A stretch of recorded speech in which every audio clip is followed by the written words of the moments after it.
नमस्कार, स्वागत है आप सभी का जीवन ज्योत रूरल अकेडमी ऑनलाइन क्लासेज में। कक्षा 10 विज्ञान अध्याय 2 चल रहा है अम्ल क्षारों लवण और इसका आज भाग 3 अर्थात तीसरा वीडियो आप लोगों के समक्ष प्रस्तुत किया जा रहा है। और आज हम चर्चा करेंगे पीएच मान और पीएच मान का जो प्रास होता है, कितने पीएच वैल्यू पर अम्ल होगा, कितने पीएच वैल्यू पर कोई विलयन जो होगा क्षार में होगा या फिर कोई उदासीन होगा। तो पीएच मान क्या होता है? पीएच मान के बारे में सर्वप्रथम सोरेनसन ने बताया था कि किसी विलयन में उपस्थित जो हाइड्रोजन आयन सांद्रता की ऋणात्मक लवण को ही उस विलयन का पीएच मान कहते हैं। किसी विलयन में उपस्थित हाइड्रोजन आयन सांद्रता के ऋणात्मक लवण को उस विलयन का पीएच मान कहते हैं। और पीएच मान की सहायता से हम उस विलयन की प्रकृति के बारे में जानकारी प्राप्त कर सकते हैं कि विलयन अम्लीय होगा या क्षारीय होगा या फिर उदासीन होगा। तो पीएच मान क्या है? किसी विलयन में उपस्थित हाइड्रोजन आयन सांद्रता के ऋणात्मक लवण को उस विलयन का पीएच मान कहते हैं। किसी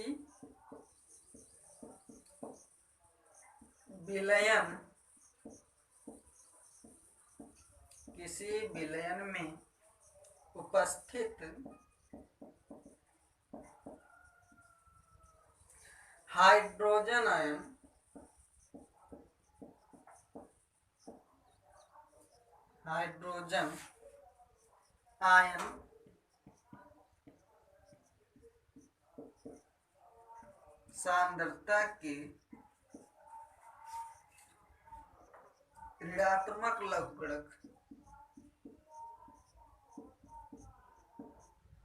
ऋणात्मक लवणक को उस विलयन का पीएच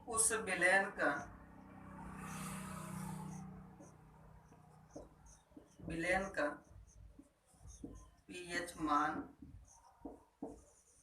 कहते हैं। किसी विलयन में उपस्थित हाइड्रोजन आयन सांद्रता की ऋणात्मक लवणों को उस विलयन का पीएच मान कहते हैं। तो पीएच बराबर होगा -log10 और ये है हाइड्रोजन आयन सांद्रता जो होगा इसका पीएच मान कहलाएगा। तो एक इसी पर आधारित एक उदाहरण देख लेते हैं कि जैसे माना यदि किसी विलयन का हाइड्रोजन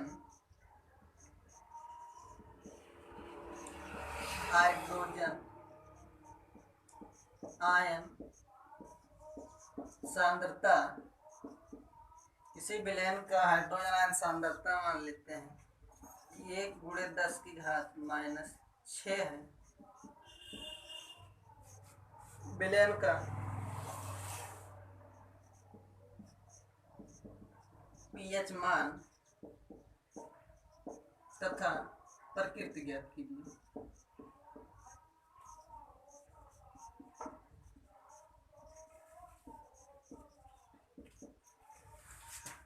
तो यहाँ एक उदाहरण के तौर पे आपको बताया जा रहा है कि मान लेते हैं कि किसी विलयन का जो हाइड्रोजन आयन सांद्रता है वो 1×10⁻⁶ मान लेते हैं या नहीं।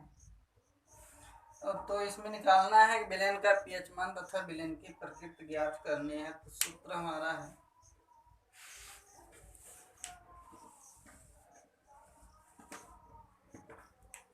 कि पीएच बराबर है -log10 हाइड्रोजन आयन सांद्रता। तो यहाँ अगर रखा जाए -log10 और ये है पीएच 1 10 की घात -6 है, और इसको अगर हल करें घात जो होगी वो आगे आएगी, -1 है, 1 माइनस इसका 6 हो गया, और लाग 10, और ये बेस 10 है, और जब ये 10 होता है तो लाग 10 और ये 10 पर इसका मान जो होता है वो 1 होता है। तो इसलिए अगर 1 रखा जाए, -2 माइनस से माइनस माइनस प्लस हो जाएगा, 6 गुणे 1 मतलब 6। तो जो इस विलयन का पीएच मान प्राप्त हो रहा है वो 6 प्राप्त हो रहा है। तो इस तरह से हम किसी प्रश्न में दिए गए डिहाइड्रोजन आयन सांद्रता दिया गया है और उसका पीएच मान निकालना है, तो हम इस सूत्र के माध्यम से आसानी से पीएच मान की गणना कर सकते हैं। प्रश्न के आधार पर ही सवाल को लगाया जाता है कि अगर प्रश्न विकल्पीय है तो ज़्यादा कुछ हल करने की आवश्यकता नहीं है। जो घात लगी होती है, जैसे यहाँ लगा है 10 की घात -6, तो घात इसकी क्या है 6 है, तो वही 6 क्या हो जाएगा उस विलयन का पीएच मान होगा। लेकिन अगर हो सकता है तो लोकत्रीय में आ रहा है हल करने के लिए, तो इस सूत्र की सहायता से जो है प्रश्न को हमें हल करना पड़ेगा। लेकिन अगर बहुविकल्पीय है तो हल करने की जरूरत नहीं है। थोड़ा सा पहचान इसमें ध्यान रखेंगे कि जो घात होती है ऊपर, जैसे यहाँ 10 की घात -6 है, तो पीएच मान कितना हो जाएगा 6 हो जाएगा। अगर यही हो सकता है, अगर यही 10 की घात -4 भी कर दे तो जो घात होती है वही क्या होता है सामान्यतः हमारा पीएच मान हो जाता है। तो इसका विशेष ध्यान रखेंगे। अगर विकल्पीय है तो ज़्यादा समय नष्ट करने की आवश्यकता नहीं पड़ेगी आपको, केवल जो घात होगी वही क्या होगा उस विलयन का पीएच मान हो जाएगा।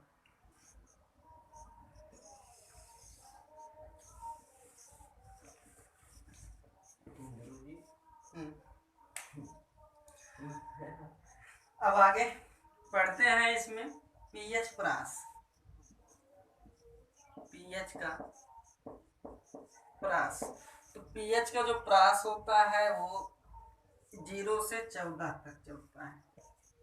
0 से 7 और उसके बाद 7 से 14। 0 से 7 के बीच में अगर कोई मान प्राप्त हो रहा है तो क्या होगा 0 से 7 में अम्लीय प्रकृति।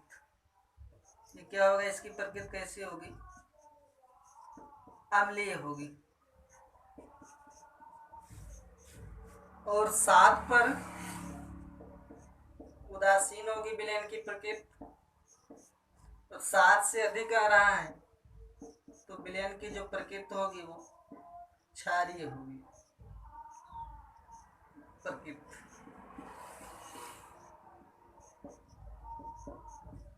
तो ध्यान रखेंगे, अगर जैसे किसी विलयन का पीएच मान 6 आ गया है, 6 क्या है कि वो 7 से कम है, तो 7 से कम है तो वो अम्लीय होगा। अगर किसी विलयन का पीएच मान, ये मान लेते हैं कि किसी विलयन का जो पीएच मान लीजिए 3 आ गया।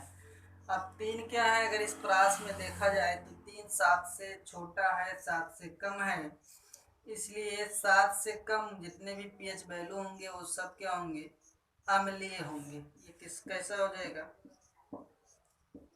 अम्लीय हो जाएगा। और यदि किसी विलयन का जो पीएच मान है, मान लेते हैं कि 7 आ गया है, तो 7 अगर किसी विलयन का पीएच मान आ रहा है तो वो उदासीन हो जाएगा, मतलब ना तो अम्ल होगा और ना ही क्षार होगा। और अगर किसी विलयन का पीएच मान लेते हैं 8 आ गया, तो 8 क्या है, ये 7 से बड़ा है, तो ये क्या हो जाएगा, ये क्षारीय हो जाएगा। अर्थात 7 से कम अगर किसी विलयन का पीएच मान आ रहा है, जैसे 0 आ सकता है, 1 2 3 4 5 6 6.9 तक अगर आ रहा है तो विलयन की जो प्रकृति होगी वो अम्लीय होगी। लेकिन अगर 7 आ रहा है किसी विलयन का पीएच मान, तो वो विलयन जो होगा वो उदासीन होगा, ना तो उसमें अम्ल की मात्रा होगी और ना ही क्षार की मात्रा। लेकिन 7 से अधिक 7.1 से लेकर 14 तक, 7 के बाद 8 हो सकता है, 9 10 11 12 13 14 तक अगर पीएच मान मिल रहा है 7 से अधिक है, तो उस विलयन की जो प्रकृति होगी वो क्षारीय प्रकृति का होगा। तो आज के वीडियो में हमने पढ़ा कि पीएच मान क्या होता है और पीएच प्रास, और पीएच मान निकाल कर हम उस विलेन की प्रकृति को हम पता कर सकते हैं कि विलेन अम्लीय है या क्षारीय है।